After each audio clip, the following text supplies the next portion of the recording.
The 14th of November 2022 marks the first day of snow for the forecast part of it anyway. It's the first time we've had this in a long, long time. We've got snow forecast for a fairly large area of the the Great Lakes, the middle Mississippi Valley, parts of the Central Plains, across it to Ohio, and the interior Northeast and the far interior Mid-Atlantic.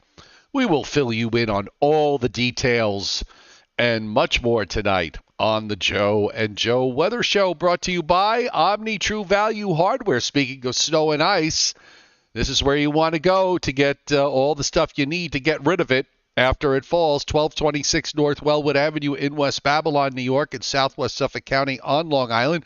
But they service the entire New York, New Jersey, Connecticut, tri-state area and beyond. So if you need supplies to make sure your home can stand up to adverse weather, flashlights, batteries, generator, and of course, we've got mulch and topsoil, which that's for your landscaping, and rock salt, Long Island's largest supplier of rock salt. They are Long Island's largest rock salt source and the best prices anywhere. 631-756-1125. And as only Joe Rayo can say it, the website is OmniTrueValue.com, Joe.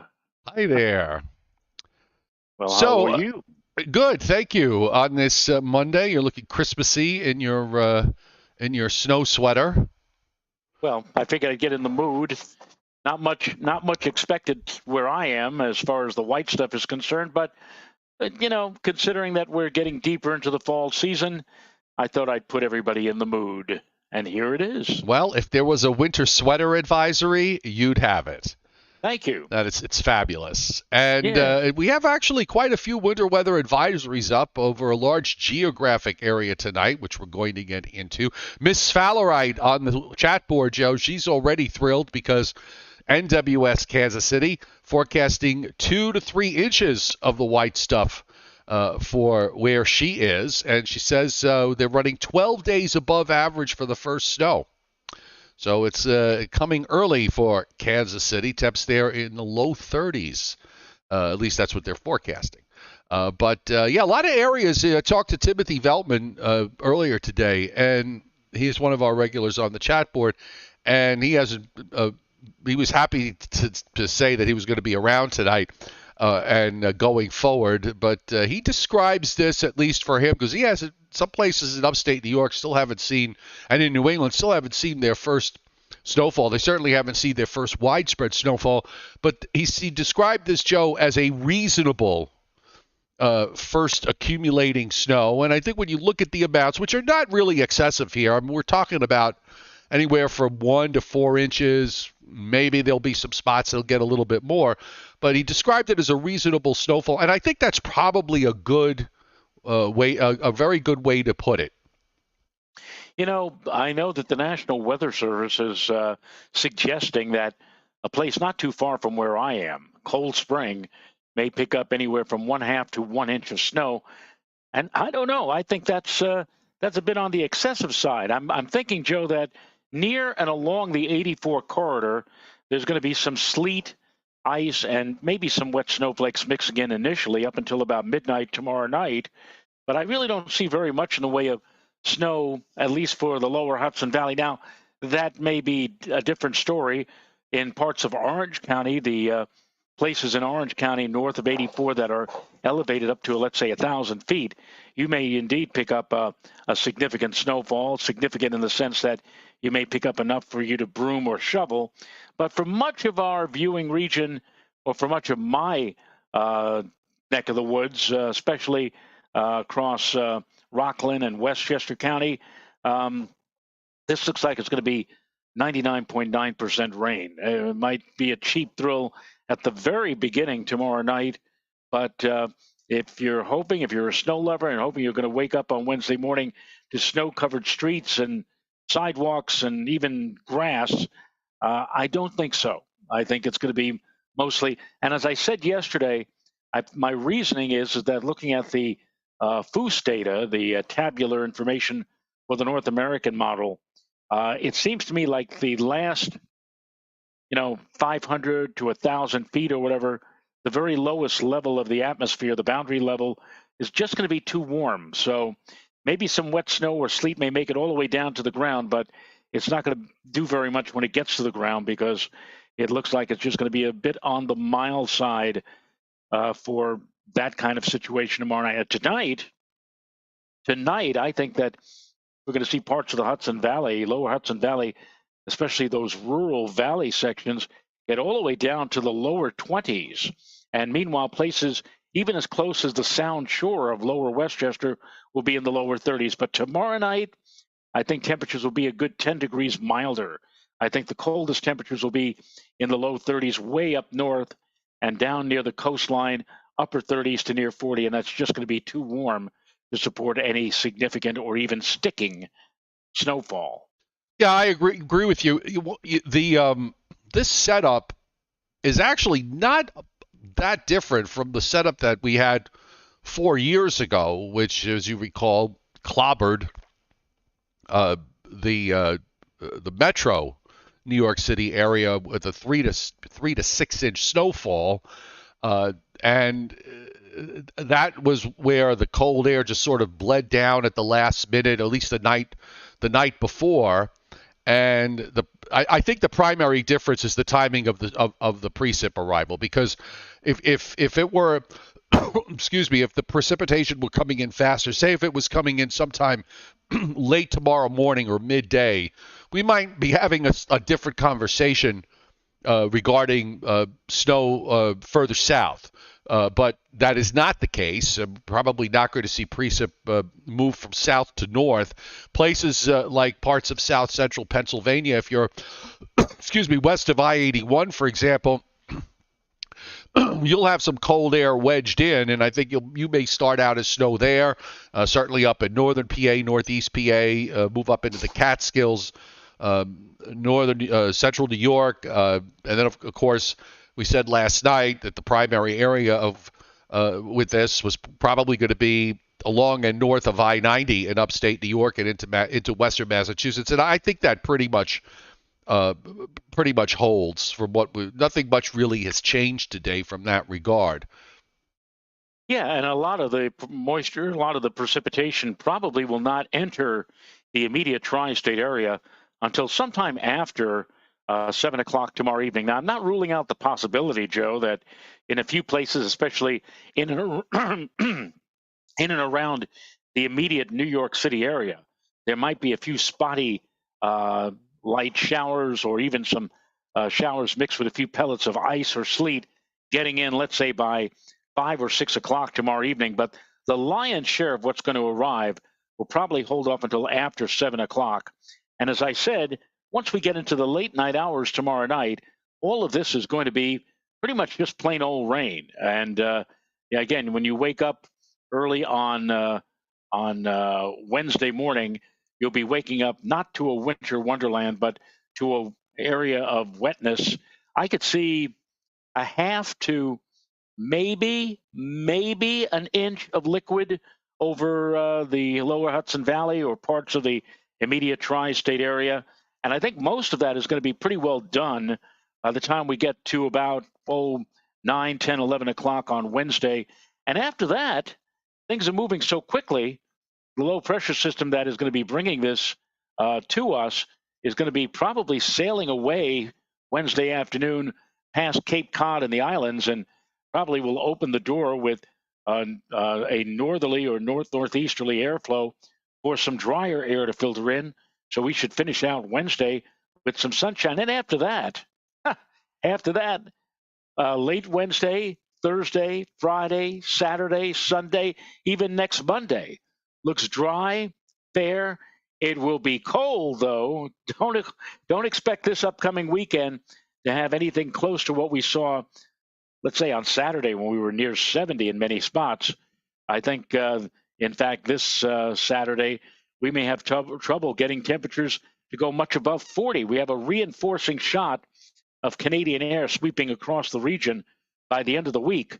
And so while it might get, in the low and mid 40s here, Wednesday or Thursday, that system moves through on Friday with hardly anything. I mean, no precip behind it. We go into a day of ineffective sunshine, bright and sunny, but temperatures on Saturday may have a tough time getting above 40 degrees. So it'll be dry, it will be tranquil, but it's going to be unseasonably cold, or at least unseasonably chilly, as we move through much of this week into the weekend. And by the way, that that cold air has led. I don't. Well, I'm going to give you a job to do. All right. So that cold air has, as I discovered, has led to a very, very unusual winter storm watch. Actually, two winter storm watches that have been put up. So while I ramble for a little bit, would you mind? Because I didn't get a chance to do this. If you don't mind, Joe, Yes. if you would pull up the discussion from the Weather Service in Buffalo and read it, and then we'll come back to it. We'll see if they've given any revelations. In the meantime, I would like to reveal that Trish Sparacchio has hit super chat tonight. Thank you for hitting the tip jar, pointing out a chilly day on Long Island, and a happy Monday to the both of us, and happy Monday to everybody. Anthony Orr, our resident hurricane statistician, also banged the tip jar tonight. And Anthony, thank you very much for your generous tip jar hit. And Robert Russo hitting super chat tonight. Also, thank you, Robert, for your hitting the tip jar tonight. Appreciate everybody's generosity indeed. Keith James II asking, is this going to create the situation like 4 years ago with the traffic gridlock? And the answer to that is no, definitely not. Not in the New York metro area. For those of you who don't know, that 3 to 6 inch snowstorm, which was forecasted apparently to everyone but local town officials and politicians, the winter weather advisory that went up the night before, apparently they thought it didn't apply to them, created a massive traffic situation, probably as bad as some big snowstorms have caused. But that's an old story and its history. We've talked about that from time to time, but I think tonight we'll probably just we'll skip it. So I'm going to start off with who's got what in the land of winter weather advisories. Then we could talk. And I'll show you what I was talking about with regards to Buffalo and the other winter storm watch that's up. So we have winter weather advisories up for pretty much north of Route 84 up through New York State, including Albany, and going west. Syracuse is in it. Rochester, I believe, no, Rochester is not in it, and neither is Buffalo, by the way. Binghamton is in it, in Pennsylvania, and also Sussex County in northwest New Jersey is in the winter weather advisory, as is most of northeastern Pennsylvania. Scranton is in it, Allentown is not. And it extends across northern PA and through central PA. Harrisburg is just outside the advisory zone, so it's for the counties just west of Harrisburg, so basically west of I-81 in southern Pennsylvania. Now, the darker blue that you see in southwest New Jersey and in the southernmost New Jersey counties, southeast PA, Delaware, and eastern Maryland, that's a freeze warning that is up for tonight. It's almost the same color as what you see with the winter weather advisories. It's just a shade darker, but it is a freeze. And further south, we have winter weather advisories up for parts of western Virginia and eastern West Virginia, more for ice than snow, especially as you go further south, and also down through the mountains of western North Carolina to just east. Now, let me just see where the Tennessee border is. Okay, so it's actually the county north of me in North Carolina is not in a winter weather advisory. The next two counties are. So it's not quite down to me here in northeast Georgia. And we also, of course, we've got. Well, that would include Greenburgh, Spartanburg, South Carolina, right? Yes. They're into something, and I've been there. It's a lovely lovely place to go to. And you're located. So You're located like two counties like southwest of the nearest spot that's under some kind of a winter weather advisory, correct? Correct. We also have winter weather advisories up for parts of south central and northeastern Kansas, which includes Kansas City, much of northern Missouri. The northern half of Missouri looks like it's under a winter weather advisory. Much of central and northern Illinois, including Chicago, Iowa, central and eastern Iowa are under advisories. Now, there are no other advisories up in parts of Indiana, Ohio, western PA, and into southern Michigan. That is likely to change when we get into tomorrow morning. It's just a matter of when these offices feel the timing is correct for them to go ahead and put up the winter weather advisory. We should also note that there will be advisories up eventually for Vermont. Right now, the southern two counties have it. The rest of the counties don't, but there'll probably be advisories there. Also for, I would guess, central and northern New Hampshire, and also for the interior of Maine. Now, we have winter storm watches up for northern Maine. Now, the two winter storm watches, Joe, that I brought to your attention. And the thing is, when I saw this earlier this afternoon and they were starting to update the advisories, I thought, okay, the surrounding counties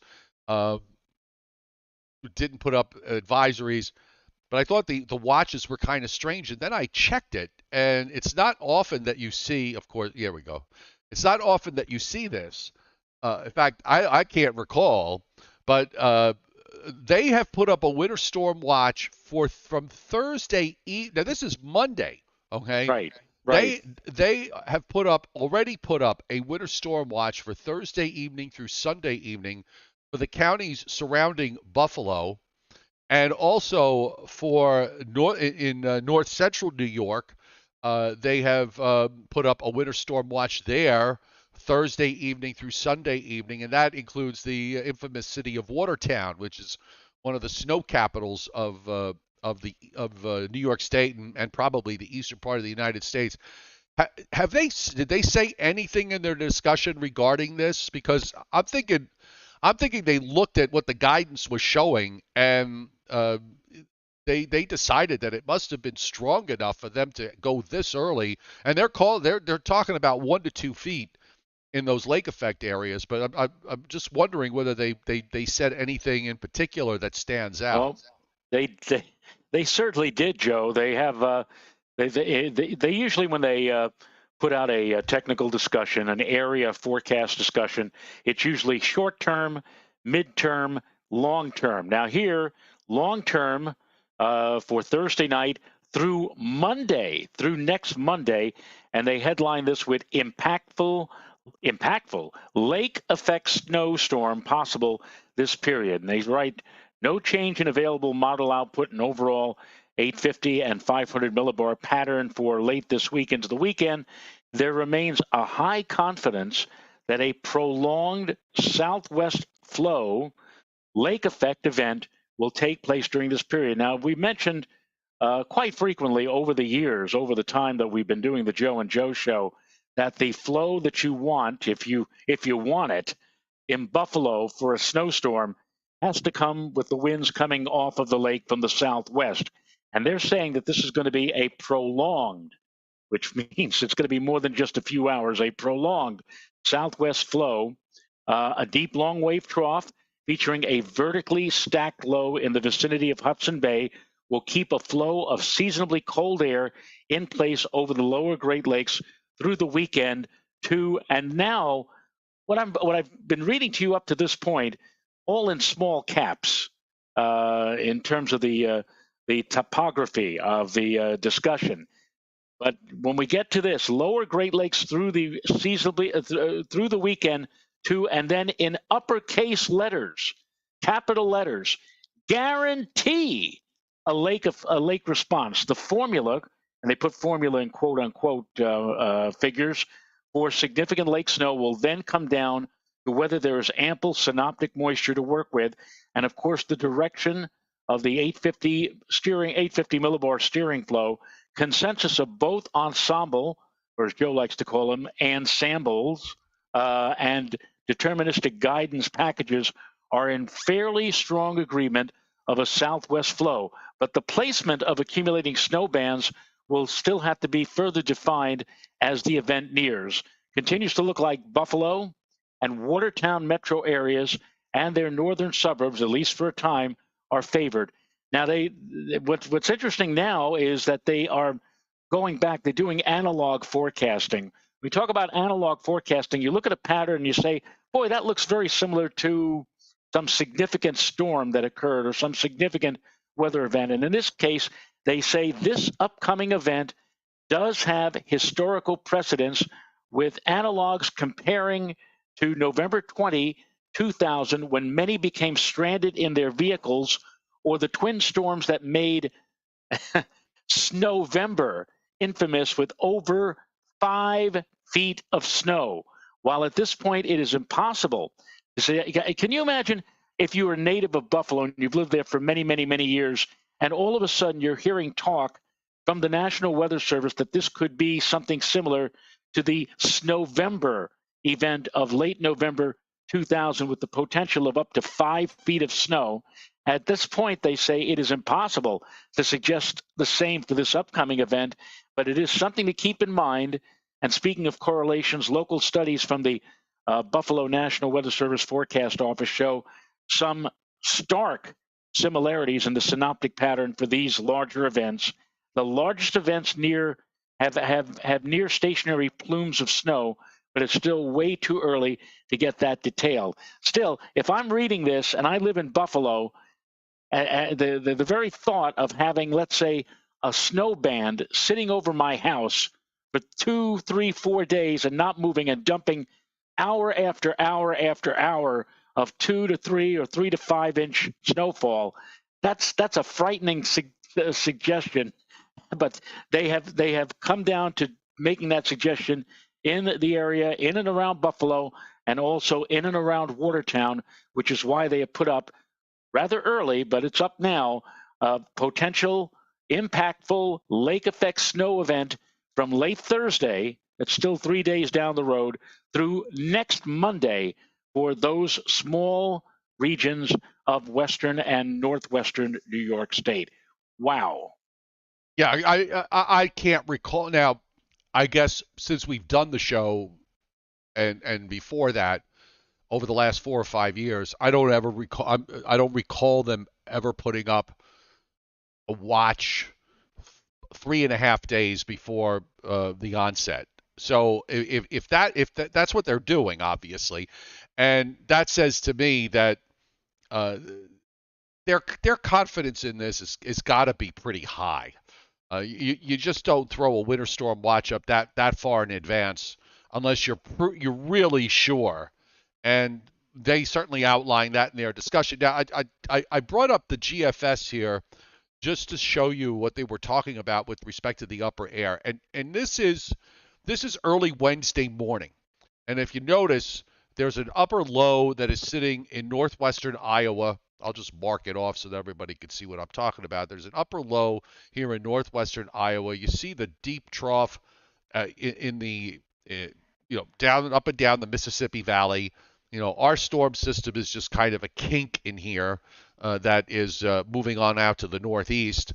And what they are talking about is the fact that as we rotate this eastward, that trough reforms an upper low near Lake Huron and strengthens as it approaches western New York sometime Thursday morning. Then as that goes out, there's another one that drops into Wisconsin that strengthens even more, that moves on to the east. And if you notice, folks, the upper air winds here starting from Thursday, and I'm just going to put the map up. This is Thursday morning. I'm sorry, this is Thursday at 1 o'clock in the afternoon, where the upper air winds are northwest. By late afternoon and Thursday night, there's a strong southwest flow around this second deep trough that is diving in to the Great Lakes on Friday. And that's what they're talking about here with the upper feature, and talking about vertically stacked system. That southwest flow continues. Not only does that first trough go out, there's still a third one. Here, look at that. There's another one that swings down on Saturday. So the winds are still, either southwest or west southwest. They come off Lake Erie and they bring the snows into the areas around Buffalo. And then, of course, we're talking about coming off Lake Ontario, also from the west southwest, and that brings the snow up into Watertown, which is right in there somewhere. Well, I draw. It's hard to draw the circle here as tight as I need to draw it. That's about where Watertown is, and of course, this is the area of their concern with what's coming off of Lake Erie. So we've got a really dynamic for those areas. This is a very dynamic setup, and that southwest wind doesn't really relax. It starts to become more westerly on Sunday, and it's still going on into Sunday night and early Monday before it finally that upper trough starts to pull out. So I could see why they did what they did. And it's nice to know that for the next time something like this happens, Joe, we'll have about a 3-day notice. So I'll be able to get in my truck and go up there, and then you could meet me up there for that infamous. And we should both bring our lawn chairs with us.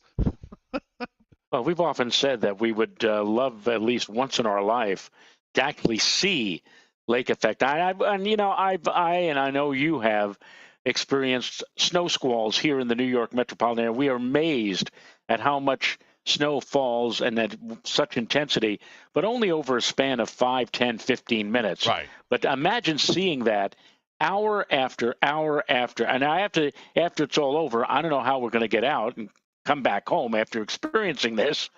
But this is going to be something. Now I'm trying to think.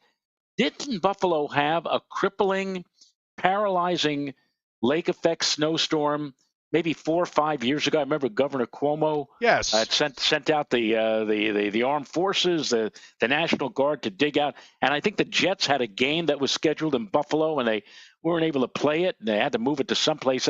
I mean, it's just 4 or 5 years ago. That was a massive storm. I don't remember. Why don't I remember November 2000? I remember January 1977. I think this was. I think the one back that you're referring to was deep. I don't think that was in November. I think that was deeper.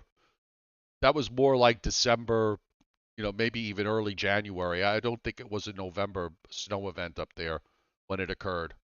Yeah. Well, I don't know. I'm trying to remember.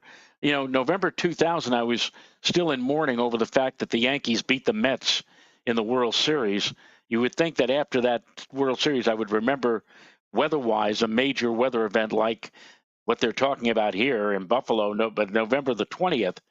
But wow, this, when they start looking at analogs and start looking at storms like that and looking at the prospects for what's coming down the road, that's amazing. That really is. Actually, and I want to tell everybody that we here in the New York metropolitan area are probably going to see nothing of that. And in fact, if anything, we're going to have bright sunshine and albeit cold conditions, but still, we're not going to be seeing anything like what's going to be going on up in Western New York come the end of the week. By the way, I stand corrected. Believe it or not, Joe, believe it or not, that snowstorm was 5 years ago this week.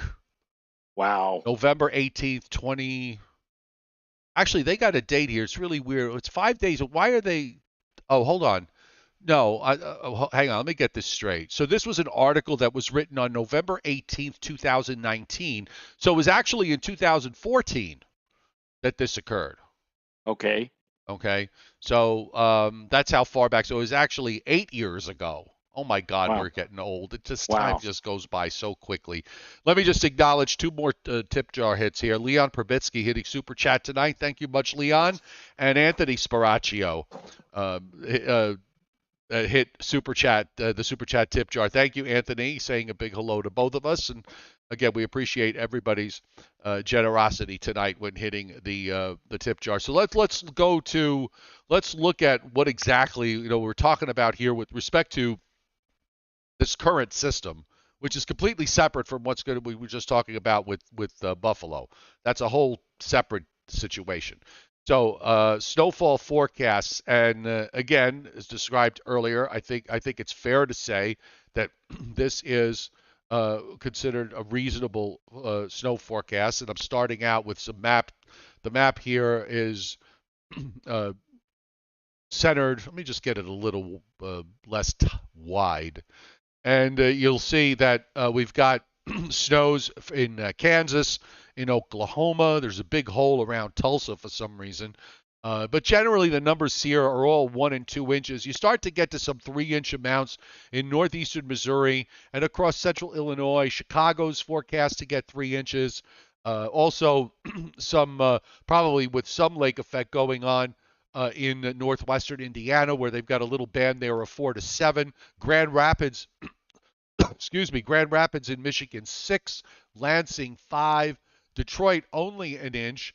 Wisconsin, it's just generally anywhere from 3 to maybe as much as 4 or 5 inches in northwestern Wisconsin, 3 to 4 inches over much of central and southern Minnesota.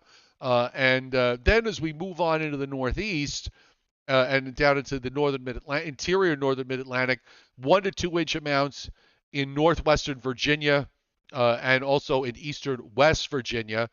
You start to get some 3 inch amounts as you move northeastward up into southwest PA, further north into northern PA. It's generally 2 to 3 inches. The same goes for much of southern New York, except for some bigger amounts in southwestern New York. This is, by the way, this map is through 7 p.m. Thursday, so perhaps some of the numbers you're seeing in southwest New York might be the beginning. I don't know if that's, no, it probably is. Maybe a little bit of lake effect, at least initially, but not the what Buffalo was talking about with the southwest wind. But from this particular system, 2 to 4 along the I-90 corridor, some 6 inch amounts being indicated just north of there, so northwest of Albany, north of Utica, some bigger amounts. And then you've got some 3-4 inch amounts in Vermont and New Hampshire. Some of the mountains printing out a 9 there up in northern Vermont, north of Montpelier, picking out an 11 there in New Hampshire, in the probably close to where Mount Washington is.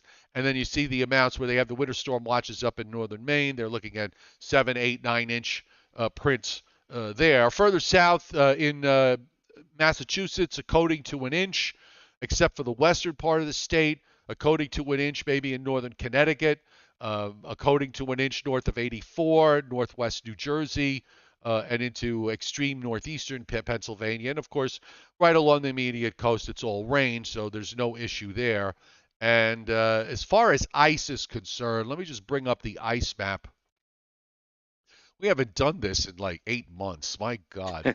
Uh, Here's the ice accretion map. And you can see that uh, down in the western North Carolina mountains, uh, even into a small portion of northeast Georgia, showing a couple of hundredths there of ice accretion.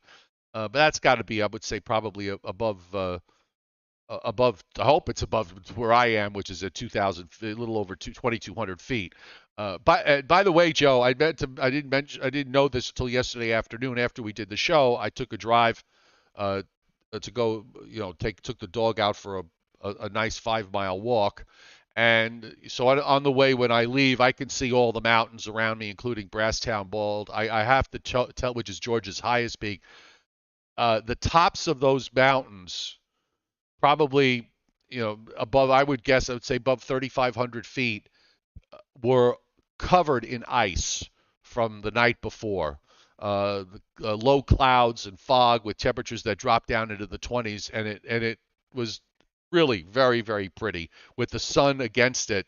They were It was all sparkling out there. Did not have that today when I woke up, because the air was dry and skies were clear last night. And I woke up this morning, it was 23, and Brasstown Bald, which is Georgia's highest peak, and is about it's about a 10-minute drive, and that includes the 3 mile drive to go up to the top of the mountain. They got down to 16 this morning, so it was pretty cold.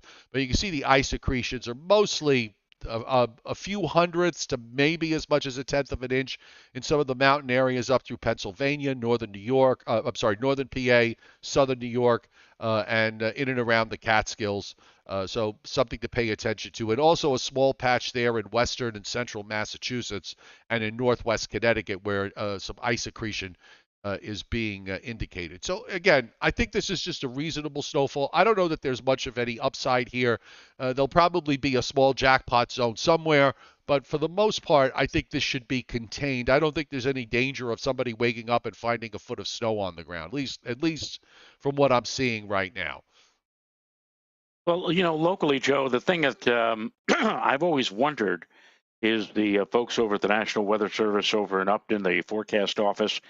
They do not have any kind of an advisory for wintry weather in Westchester County, in Putnam County, in Rockland County, but then they have the entire county of Orange County locked out with a winter weather advisory. But there's a big difference between, and I've wondered why, in Westchester it is arbitrarily used that 287 is a boundary zone between southern and northern Westchester, and obviously north of 287 you would get more snow, climatologically speaking, in most cases than you would in south of 287. And I've often wondered why they don't do that for Orange County, not with 287, but with Interstate 84. Now, if you're watching right now and you're under a winter weather advisory in Orange County and you live in some place like Tuxedo Park, or maybe down close to the Rockland line, like in the vicinity of Suffern, or let's say New Milford or Warwick, I mean, that's Orange County, and yet you're not going to get much, if anything, in terms of frozen precipitation out of this, save for maybe a few pellets of ice or sleet or some wet snow. Your best shot of getting any kind of an accumulating or sticking snow or ice situation out of this, and that would only be in the opening hours of tomorrow night, would be for places along and north of 84. And in part, it's due to the fact that up there are much higher elevations of 750 to over 1,000 feet. So for places like Otisville or Middletown or Bloomingburg or Montgomery, you stand a much better chance up in that part of Orange County to get wintry weather as opposed to places south of 84. So again, if you live in Monroe, if you live in Woodbury or Warwick, I wouldn't sweat the winter weather advisory. I know that the Weather Service has posted that for where you are, for Orange County, but it's a big difference. And I'm sure if you're a native, it's a big difference between where you are south of 84 and north of 84. This advisory tomorrow night or any kind of wintry weather is more suited for folks who live north of 84, up in the higher terrain areas, as opposed to places that are further south and closer into, let's say, the Rockland County border or across the river into Putnam County. I don't have any advisory, and much of northern Westchester, which is normally in line for wintry weather, north of 287. Not going to see any kind of significant winter weather. But again, it's for Orange County, but again, only for that area of Orange County, north of 84. And again, one of these days, I think the Weather Service is going to sit down and discuss that possibility of cutting, not in half, but slicing off the northernmost section of Orange County and using that as opposed to painting the entire county. Because Orange County is a big piece of real estate. And while one area may get, just rain, other spots in the high terrain areas could get some snow. And that is what we're looking at, I think, for a while tomorrow night. I'm trying to get Bill Goodman and Tony Gigi for later this week. So when he's here, you could ask him that question. Yes. WPC. WPC on their snow probabilities. If you watched the show yesterday, they didn't have one of the things that one of the issues, especially with systems early on, is that you're kind of rusty. It's sort of like you haven't ridden a bicycle for a long, long time, and that first time you get on, you might be a little wobbly at the beginning. But they kind of played catch up here, and with every forecast that came out after yesterday morning's forecast, they kept expanding and expanding. This is the probability for at least 2 inches, and this carries us, by the way, through Thursday evening. So you see how very high probabilities of 90% or higher in parts of northwest PA, southwest New York, in that area that I described at I-90, north and west of Albany. Up the Northway, very high probability there. Also in northern Vermont, northern New Hampshire, and Maine. The area in and around the Great Lakes, indicating some high probabilities there of at least 2.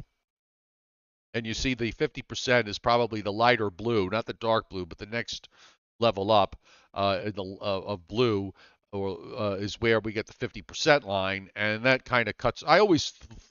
To me, that 50% line is usually a good gauge. If you're a forecaster, if you see where the 50% line is, that's kind of where I would draw my 2-inch line.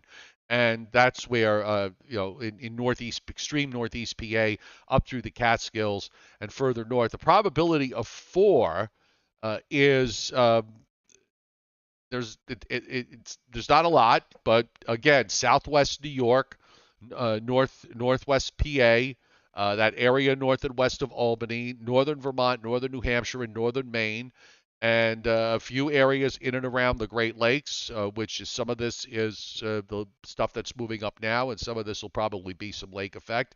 And the probability for at least 8 here is showing up in southwestern New York. Some of this is going to be lake effect, pushing up toward the Buffalo area, and also in upstate New York, a small area in the Adirondacks, and further north up into Maine. Now, I did also bring up the long range, Joe. The take goes out from days 4 through 7, and they are indicating on each day, Friday, Saturday, Sunday, and Monday, at the very least, a 10 to 40% chance, which is, when you look at these long ranges and go 4 to 7 days out, the fact that they put any probability is at all is usually notable. So if they're already sticking out areas with 30 to 50% probability of at least, they go a quarter of an inch of liquid equivalent of snow and sleet. But let's just call it at least 3 inches of snow, just to make it easy. They already have areas indicated of 40 to 50% out in the long range. And in fact, on day 4, they have a small area of 50 to 70% indicated in parts of western New York and in and around the Watertown area. So it's not just the Buffalo office. WPC is also pointing out that this could be problematic. And by the way, I don't want to leave out the folks along the lake shore of Lake Michigan, the western part of Michigan here, up and down in the long range, also showing significant lake effect, high probabilities in the long range of 50 to 70% of snow on day 4, which is Friday into Saturday. Day 5, it's 10 to 40 Saturday into Sunday. Let me get those state borders back on here. And then day 6, still there on the shores of Lake Michigan. So that whole setup there's going to be a few areas other than Buffalo and Watertown that are going to get are going to be dealing with this very unusual upper air setup that we have. And absolutely. Now, I'll ask you a question, Joe. If after all is said and done, by this time next Monday, Buffalo only, quote unquote, he says, picks up 2 to 3 feet of snow as opposed to the potential of 5 feet or more, is that a busted forecast? Yeah, it's a busted forecast for the ninnies that are out there who just wait for opportunities like this so that they can go on they can go on their computers and type, or on their phones and type on their keyboards and make statements that translated usually mean that the person who's typing it thinks that they're smarter than the professionals. That's what that is. I've over the years, Joe, you've seen my skin get thinner and thinner with that sort of stuff, and I just have no tolerance for it anymore. You get these people that will go on. They just look for opportunities to criticize people because they have so little. They expect perfection from everybody else, but from themselves, they have little when it comes to providing perfection. Now, I just want to point out that, and this is from Rob Friedelwitz's page, and he usually does things that have happened in the past years, but he actually made a notation for today. Today, 2022, November 14th, he points out that after the first 13 days of this month averaged 10 degrees above normal. Today's low of 38 degrees was the first reading in the 30s this fall. This is for Central Park now, one day shy of tying the record for the latest date that the temperature has fallen into the 30s, which was set back in 1938. Now, 1938 is an interesting year. All of you snow lovers out there, you listen up to this, because in November of 1938, after a very warm start to November, that November claims to weather fame, other than just going the longest without getting into the 30s. The first 2 weeks of November were so very warm, but in 1938, that November's other claims to weather fame was 12.8 inches of snow that fell between November 24th and 27th. That encompassed, I believe, Thanksgiving, and a low of 16 degrees on November 26th. This was nearly 3 weeks later than the average date for this occurrence. So in other words, if you are hoping this might turn out to be a month similar to 1938, boy, have you got a lot to look forward to during the last 2 weeks of this month. But that's only if you're making a direct comparison with 1938, and we know, Joe, that such direct comparisons often never come to fruition. Right. Past performance is no guarantee of future outcomes. Yes. But unfortunately, sometimes that's all we have. However, and I'll give you a hint, everybody, so just hang on for a little while longer. When we get to the long range, I'm gonna open a door. Let's put it that way. I'm gonna open a door. That based on the conversation that Mr. Rayo what he just said. So back to the maps. Let's jump over and see what's going on right now on the satellite loop. And here we are, this full U.S. satellite loop, and you can see the area of clouds moving out of the middle and lower Mississippi Valley and streaming eastward, moving across the south. In the west, it's pretty quiet in much of the northeast and mid-Atlantic states. I have the close-up satellite loop. Now that I have broadband, I can do this and not have to worry about putting too much up on the screen. But skies are actually fairly clear across much of New England and down into the North Carolina, starting to see some high clouds beginning to stream eastward there, and also into Georgia and South Carolina, the leading edge of that weather system. And on the radar tonight, nice concentration of precipitation, heavy rains along the Louisiana coast from Lake Charles to New Orleans, right along I-10. Those heavier rains continue up into northern Arkansas, and then as you get further north into central and northern Missouri and in Kansas, northeastern Oklahoma, and on up into southern Iowa, and now moving into Illinois. This is mostly light to maybe a couple of bands of moderate snow that are starting to show up, and that whole area is pushing itself to the northeast. Nothing much going on in the west. We've got some light precip, also some light snows in and around the Great Lakes, and also back up into the northern plains and into parts of Montana. The rainfall forecast from WPC, and we'll use the day 1 through 3 outlook because that'll just cover it all. So this takes us into Thursday evening, and you'll notice that it's basically a half to 3/4 of an inch up and down from Maine to North Carolina, with a small patch of of 3/4 of an inch to an inch along the New Jersey coast. So I think your half-inch to an inch range for eastern Pennsylvania to southern New England of total precip makes sense. And that extends down the Appalachians into Alabama, Mississippi, and then the amounts pick up again as you head down into Louisiana. In and around the Great Lakes, it's mostly, whoops, sorry, I didn't mean to do that. It's mostly a tenth to a quarter, but there are pockets in uh, northwest Indiana, in and around the Chicago area of heavier precip of a half an inch or more of liquid, and also over into parts of northeastern Michigan. And then when we move to the 7-day totals, you can see the areas around Michigan and also in western New York and up in north central New York.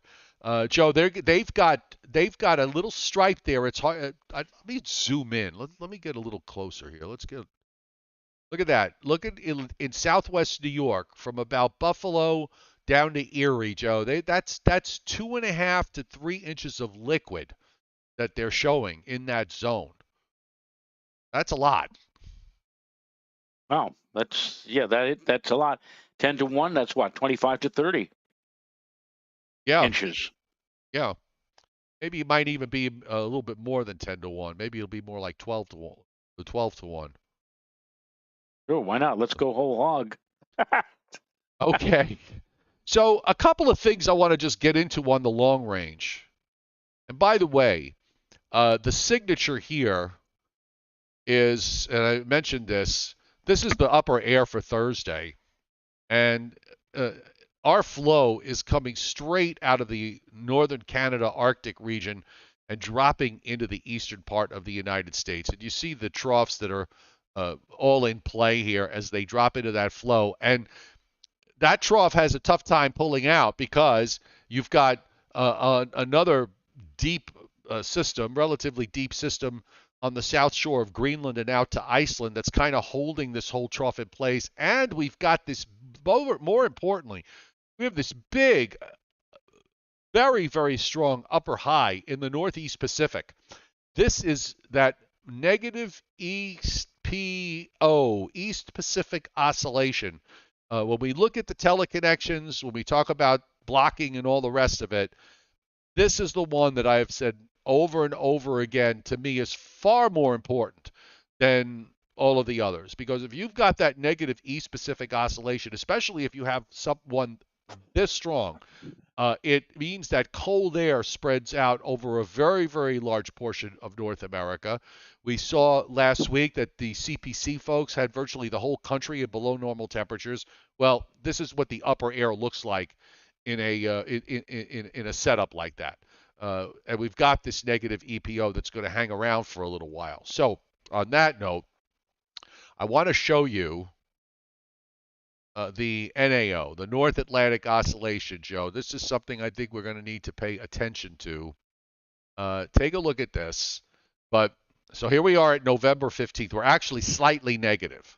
This is based on the forecast from overnight. So we've already had another model cycle after this, but they only do this once a day. The NAO is forecast to just kind of straddle that neutral line for a few more days, and then it goes negative, which I thought was really interesting. So this takes us, by the way, almost to the end of the month. So we're going to have a negative North Atlantic Oscillation, which means that we're going to have blocking or some semblance of higher pressures up in the North Atlantic and up in Greenland and in those areas, and lower pressures further south. So that can be a signature for cold air in the eastern part of the United States. That's forecast to go negative during Thanksgiving week. Not by a lot, but it's there. So I thought that was significant. I didn't look at the PNA, the Pacific North America Index, just for laughs. That is kind of straddling the neutral line and is slightly negative. So if you're looking for something of significance, you might want to see this in the next few days. Let's keep an eye on this to see if it starts to go a bit more positive. But that NAO negative is kind of important in the longer term. And as I roll through this on the upper air, you're going to see that deep trough in the eastern part of the United States. Now we're at Monday. It pulls out But we do, and actually a ridge builds in the middle part of next week. A ridge builds off the southeast coast uh, going into Thanksgiving, and then it just gets flattened out because as we head toward the end of next, this is the old run, okay? This is on the old run, where it just kind of, you know, it flattens out because there's all this energy that's east of the Canadian Maritimes that starts to strengthen again, and it's got some kind of trough that comes out of the southwest system that starts to move up toward the middle Mississippi Valley. However, uh, I would I'm going to use the in between run here just to illustrate what could happen, and that is that trough pulls out on Tuesday. There's another upper low behind it, and you see the blockiness that starts to form here across the North Atlantic over Greenland and on up into northern Canada. There's that the trough that's approaching goes from Minnesota down into the Gulf. You've got low pressure in the Gulf of Alaska at this point. This is now going into Thanksgiving Day. But then after that, that trough starts to lift up, and we've got some blocking going on here. You can see a building upper high that is up in northeastern Canada, back over toward Greenland. I kind of look at this, and the other thing is too, we've got higher pressure starting to build back into the Northeast Pacific and toward Alaska and Northwest Canada. I was looking at this, and I thought, you know what? With a little bit of imagination, this could turn out to be something more dynamic over time as we get toward, we're talking about the end of next week now. So there's a lot here that's going to change. But I think we need to pay attention to this, with the possibility that we could have some blockiness developing to the north, and a weather system coming in late next week. And the GFS, by the way, does show it does. This is where I get very annoyed at people that when they literally look at something, when they literally look at the model and they say, well, this is what it has 10 days from now, and instead of trying to figure out where it could be wrong, it's just a matter of the only thing that matters to them is what the model prints, and not really looking at what's happening. And if you look at this, there's a low that goes out into the lower lakes, and then there's a secondary that forms just off the Virginia coast, and you see the low there is near Atlantic City, and then it goes straight to the east, and then you notice the big high that's at James Bay that's kind of starting to press south. Right. I see, and this is Friday morning of next week, so this would be developing during Thanksgiving Day and into Friday morning. Now, if that blockiness is real, and what if it is, and what if it winds up being a little stronger? You could wind up with this being flatter, maybe a little and a bit further south where where cold air becomes more important. I'm not saying that this is written in stone, but I think we need to watch to see what the models do with all of this over this week, because there's enough here for me to say that this is something that we're gonna be watching how this all evolves in the next 4 or 5 days and beyond. Yeah, we've had storms. I could recall the so-called megalopolitan blizzard of February 1983. Hey guys, up in Buffalo, you want to open up your books and look at some old records and old maps? I can do just the same, although mine goes back from experience and memory. And I remember big high pressure system located north of Lake Superior, and it just kind of oozed south and east across the northeastern United States, and allowed for a sufficient amount of cold air, also allowed for a sufficient amount of blocking. Here comes a relatively small storm, which really didn't amount to all that much. But when it tried to move northward, it was like a push and shove match between that big high and this storm trying to push northward, and it generated a large swath of moderate to heavy snow, which covered much of the northeast United States. Not saying that will happen, in the future, not saying that's going to happen like 10 days from now, but that's what, when I look at these maps on the GFS, it kind of reminds me of that pattern, or implies that pattern might try to recur again. Always remember, if you really want a major snowfall in this part of the country, more important than the actual low pressure system is the big fair weather, cold weather, high pressure dome. You really need to have that in place north of or somewhere in the vicinity of the northeastern United States to set the stage for what could turn out to be a major or significant snow event. And by the way, I just pulled up. I was looking at the ensembles, or as you correctly point out, I like to refer to them as Mrs. Ensemble. But the ensembles. This is the map I have up here is for next next Friday morning. Black Friday. Right. This is not a warm. This is not a warm upper air for late next week.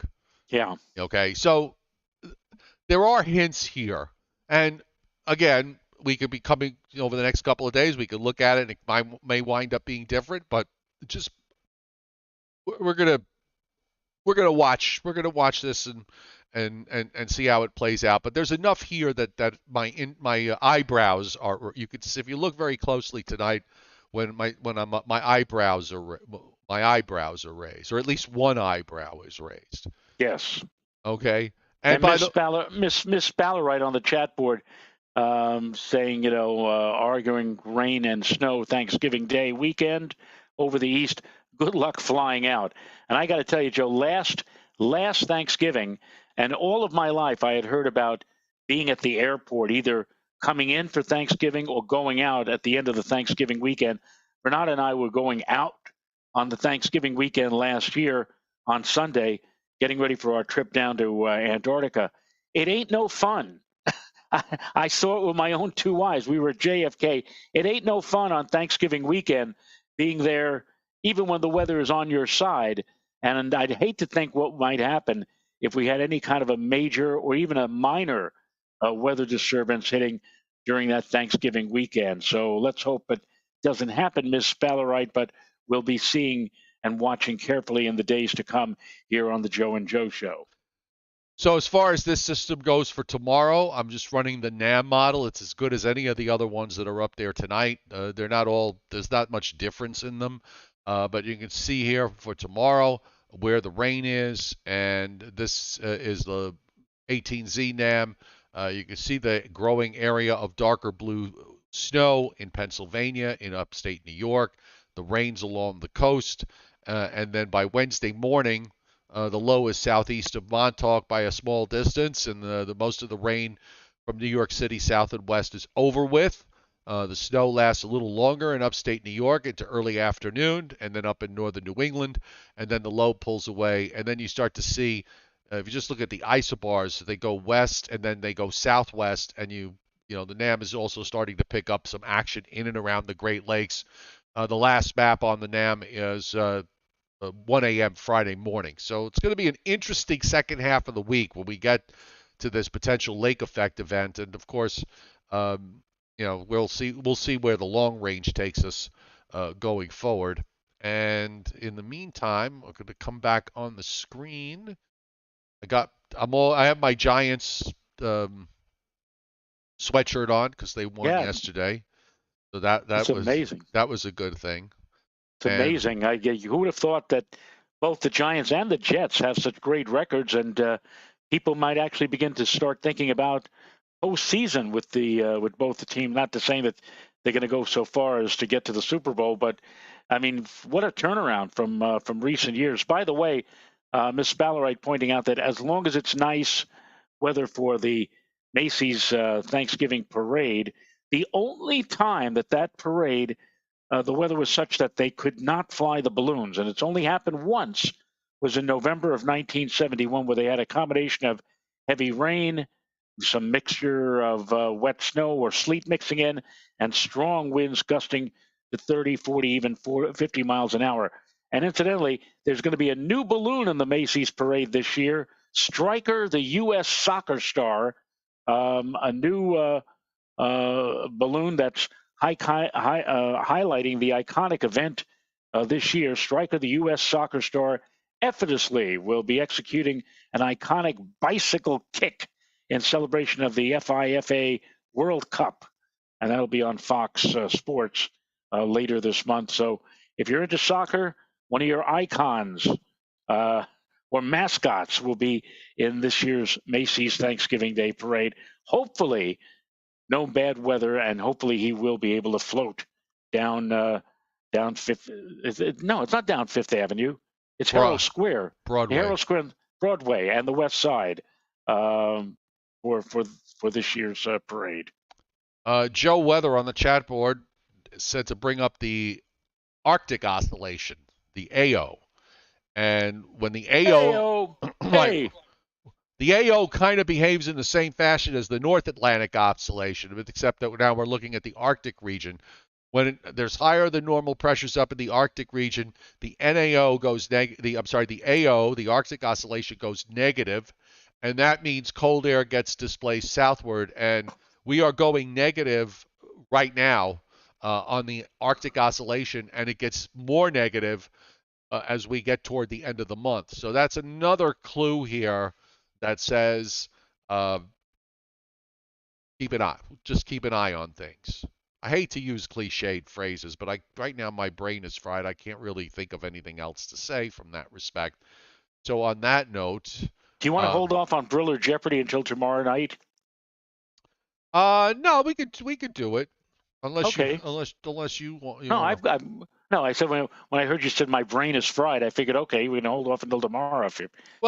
We did cover a lot of weather, but no, I'm actually okay physically. I'm not usually. Okay. But for those of you who don't relate to this, when you get over the age of 60 and it starts to get past 9 o'clock, you do the slow fade, or sometimes you even do the fast fade. But not tonight. I had a cup of coffee about 2 hours ago, 2 or 3 hours ago, so I'm actually okay. So go for it. All right. Okay. So this again is from our friend Scott Briller, the chairman, and he said a few days ago, I asked, what was the Queen City? And that inspired this Briller Jeopardy. The Queen City, of course, is Cincinnati. And this Briller Jeopardy, given the 5 following states, what was the state's nickname? And the chat board can play along. So if you're going to Alabama, what is the nickname for the state of Alabama? Alabama? Yes. Are they the Magnolia State?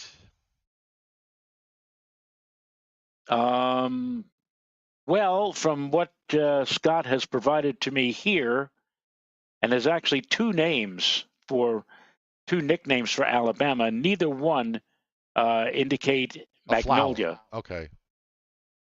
But is it a flower? Well, I'm not sure if this particular item is. No, it's not a flower. No. Okay. Is it produced by a plant? Well, I'll tell you what. Every time you open a new aspirin bottle, you'll come across this. Well, then Leon Probitsky got it, then, and so did Jacqueline Baxter, then, and Debbie Carroll, the Cotton State. It is. It's the Cotton State, or, and I don't understand this, the Yellow Hammer State. So if you got a hammer. I don't know why a yellow hammer, but. I don't know either. How about Arkansas? Arkansas. Oh God, I don't know. I have no idea. I can't. I couldn't even begin to. The Razorback State, says Craig Carlberg. I think that makes a heck of a lot more sense than what Scott provided for me here on this list. He says it's the natural state. The natural state? Yes. Really? Well, yeah. Well, it's good to be in a natural state. Right. Okay. How about Colorado? Colorado. All right. So let me just write, because folks are guessing. I don't want to confuse it. So I'm going to put up Colorado, and everybody put your guesses after that. Okay. So Colorado. Well, I mean, everything is. It's all mountains for the most part. Maybe more plains in the east. I don't know. I have no idea, Joe. The Boulder State says Mark D. The Gem State says Cover and Tact. How about if I give you a hint and just simply say one number, 100? Johnny Sachs says the Avalanche State. I'm digesting the hint. Tyler Fenger says the Boulder State. The Centennial State says Jacqueline Baxter. Is that it? That's it. Leon Pravitsky also putting the Centennial State up there. Now, why Centennial? I don't know. We'll all have to go to Wikipedia and find out. All right. What's next? Number 4 is Idaho. Known for their potatoes. Right, but they're not the potato state. They're not the spud state. No, actually, the two states that produce the most potatoes in the United States. Everybody thinks immediately of Idaho. Maine? And Maine as well. Back when I started in the weather business, I did 2 radio stations, WSJR and WLVC in Madawaska and Fort Kent. And I had Joe to give each day the potato growing index. And don't ask me what was the parameters for the potato growers, but back then, this is going back over 40 years. But anyway, that's Maine, but we're talking about Idaho. Well, now, a few people have posted this up. So Jacqueline Baxter, Dennis Cassia, Idaho as the gem state, and I do know that there are a lot of mines. There's still a lot of working mines up there, so they say the gem state. Johnny Sachs 77 says the woodchuck state. Okay, that works. So I'm guessing it's not the granite state, says Bobby Livingsworth. No, Dennis Cassia and all those who said the gem state is correct. That's gem what state. It's known. So it's the gem. Tyler Fenger says Colorado became a state 100 years after the Declaration of Independence, and from that historic occasion, our Centennial State nickname was born. Okay, well that makes sense. By the way, and I can remember as a kid, growing up, in the late summer and fall, you could in the supermarkets and in the chains, you could get 5 and 10 pound bags of Long Island potatoes. Long Island used to be a big producer of potatoes. I don't think they are anymore, but because a lot of those farms are gone now. But not too many years ago, Long Island put out its fair share of potatoes. I love potatoes. In the early 80s, there's a place out on the North Fork near Southold called the Custer Institute. I know it. And that institute has a wonderful observatory, and they have a beautiful telescope out there, still in business, and not too far from where Custer was. This is back in the early 80s. There was a big potato farm, and I bought, I think for like $3 or $4, a 50-pound bag of potatoes. I said, wow, 50 pounds of potatoes. And I bought the bag, and I brought it home to my mother, and I presented it to her. I said, Mom, look what I brought for you, 50 pounds of potatoes. The look on my mother's face is like, what the heck is this? Where am I going to put 50 pounds of potatoes? And how quickly are we going to go through all of it? Anyway, you could do that back then. And you're right, Joe. I don't think there are too many potato farms out there anymore. Joe Lopresti pointing out, and he's right. New Hampshire is the granite state. I forgot about that. Yeah. My favorite state, New Hampshire. Go on. The last one for tonight, number 5, Illinois. Illinois? Yes.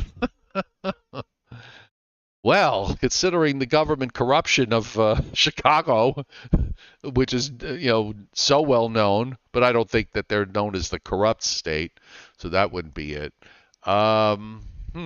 Illinois. I have no idea. The land of Lincoln, says Jacqueline Baxter. That would make sense. Yes. And she is correct on that. And so did Lopresti. Yes, Craig Carlberg also got it. The land of Lincoln. Very good. Or the prairie or land, the land of Lincoln or prairie state. And nice. There you go. And there you have it. So we covered a lot tonight. in an hour and 20 minutes on the Joe and Joe Weather Show. So we're going to leave it here at that. Thank you to those of you who hit the tip jar. For those of you who are interested, by the way, I've got my subscription site on Patreon. The link is up there, pinned up to the top of the chat board if you'd like. It's a couple of bucks a month, and it goes a lot to pay my rent. Yes. I'm being honest. So anyway, we'll see everybody tomorrow night at 7:35 Eastern Time. Good night, Mr. Rayo. Nighty-night, and good night to all. From